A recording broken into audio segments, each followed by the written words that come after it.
makakatulog. Kakaisip po kung ano yung solusyon. Kung ano yung magandang solusyon dito po. Hindi rin ako makakain. Ang sakit eh. First time, Papa Jack. Sobra. Hello? Hello? Hello. I'm here. Papa Jack, akala ko wala na po kayo eh. Akala ko hindi ka hihinto eh. Hindi po, yun lang po. Ang sakit-sakit po kasi talaga eh. Ang sakit. Alright, ganito pwede ba katang tapatin? Opo, sige po. Alam mo, feeling ko, LA, hindi ka ganun kamahal ng babaeng yan. Bakit niya naman po nasabi? Kasi kaya kanyang tiisin. Kung tutusin, ikaw may pinagdadaanan ngayon.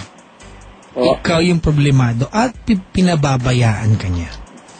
Pag siya ba yung may ganyang problema, babayaan mo siya? Hindi po. Bakit? Kasi po, ayoko po nakikita siya na umiiyak. Bakit? Ano ba meron sa kanya? Sabihin na natin po siya, yung talagang... Ano ba siya sa buhay mo? Bakit ayaw mo siyang makita mahihirapan? Sobra po talaga yung pagmamahal ko. That's the point. Ikaw kaya, mahal kaya niya yung mahal ka kaya niya? Alam ko po, mahal po ako kasi pag iyak po din siya nag-iyak eh. Kaso mo, iba kasi yung mahal sa nang hihinayang eh.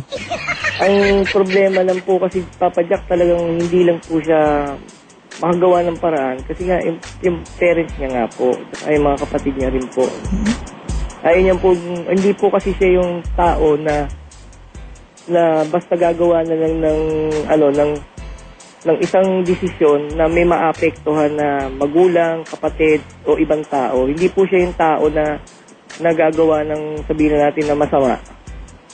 Kaya ako po siya minahal dahil dun sa ugali niya po yun na ang hirap maghanap ng ganong klase. Hindi. Dami dito sa kumpanya namin yan. Kasi po yung Miss Chuper, Nicole Yala, Rica Hera, Miss Ista, Rico Pañero, Lala Banderas. Kumbaga po yan pong ugali niya talagang ang hirap hanapin na sa panahon ngayon, Papa Jack. Dahil alam ko na pag ito nakasama ko, sigurado ko na walang magiging kung halimbawa po masisettle po namin to, hanggang for lifetime na. Yun po yung nararamdaman ko. Alam ko na ganun po din siya. Well, good luck, LA sa iyo. Kung ano man ang balak mong gawin sa buhay. Alright? But ako, I have doubts kung mahal ka niya o hindi.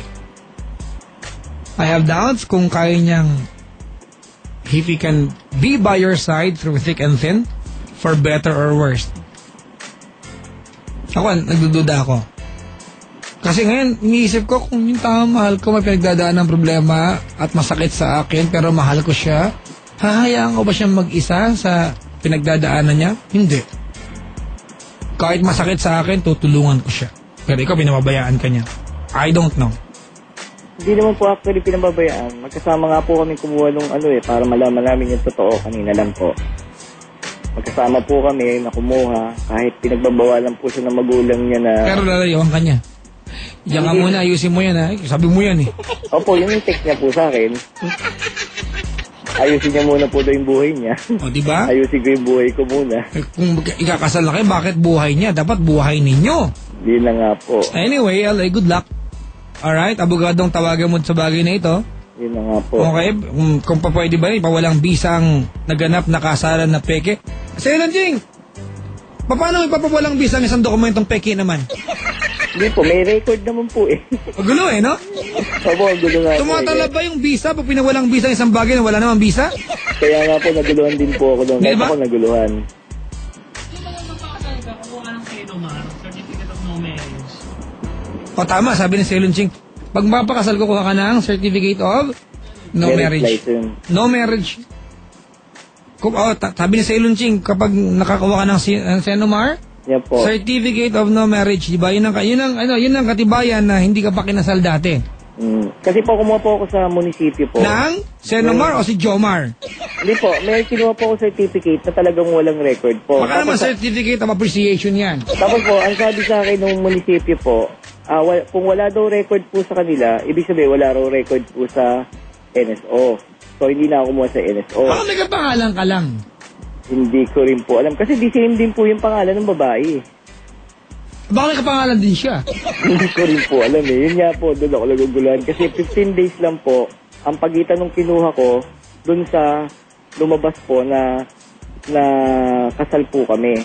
Ang pinagtataka ko rin po, wala po kaming kinuha na yung tagito marriage license. Pumunta ka na lang sa sabi ni Ceylon, sa NSO. Alright? Opo. Nanggaling na nga po kami doon, may record nga po. Pumunta rin kami ng munisipyo. Doon nga po sa munisipyo, wala nga po record ng... Ayan, kausap mo yung munisipyo ngayon. Kaya ang gulo eh. Sabi mo sa munisipyo, bakit?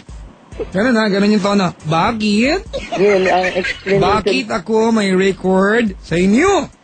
Ang sabi po sa akin nung explanation naman po sa akin sa munisipyo, pagka daw po gano'n, na family code po daw, kahit po daw hindi na nakakuha ng marriage license at meron kumuha ng barangay clearance sa barangay po na katibayan na nagsama po kami, nag-live-in po kami, pwede na po daw yung documents para ipasok yung marriage na maging legal.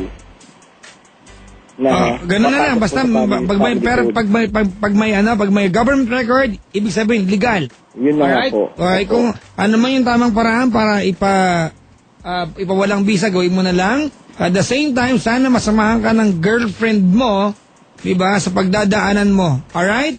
Opo. Kung mahal ka niya. Okay? Nakikinig nga po siyang Papa Jack eh. Nako, di ba? Papa Jack, madaldal pa sa'yo yung collar mo. Di ba? Nakakaasar yung topic, hindi ka naman attorney, walang kinalaman dyan, ang kulit niya. Oo nga. Nagtanong lang po. Trico Panyero. Papa Jack, 1:30 na, wala nang WC. Dapat sa abogado pumunta yan, falsification of documents. Papa Jack, pangit siguro si Kuya. Huwag naman ganun. Papa Jack, nagsuntukan, si Coco at si Mateo. Ano ba kinalaman natin dyan? Ayaw pag-usapan ni Mahayan, okay? Nanood ako nung nakaraan. But anyway, good luck na lang. Pakikialaman ko yung buhay ninyong dalawa at pagmamahalan. Yun ang kaya kong bigyan ng payo sa iyo. Alright? So sana, kung talagang pagdadaanan mo ito at kung mahal ka niya, samahan ka niya. Alright? Sige po. Minsan lang tayo makatagpo ng taong alam natin. Alam mo, malaki ang respeto ko sa mga laking gustong ikasal. Opo. Diba kasi yung pag-surrender ng sarili, big deal yan sa mga lalaki. Opo. Diba? Opo. At natutuwa ako sa bagay na yan. Pero sana this time, gawin mo ng tama. Huwag mo nang pikihin, baka pekto sana kita. Hindi po. Yun po nga eh. Gusto ko nga po maging tama po eh. Salamat sa pagtawag. Salamat din Thank po. you, mama. Pasensya na po. Oh, bakit? Sa kukulitan ko. Okay lang, sir. Ganun talaga, makulit rin yung DJ.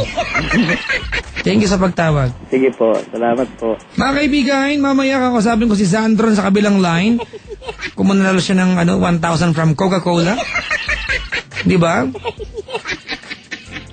Papa Jack, kung may record na nasa NSO, legal ang kasal nila kahit wala sa local. Oh, malamang. Sabi ng pulis na malamang. Legal yan. Congratulations. Di ba?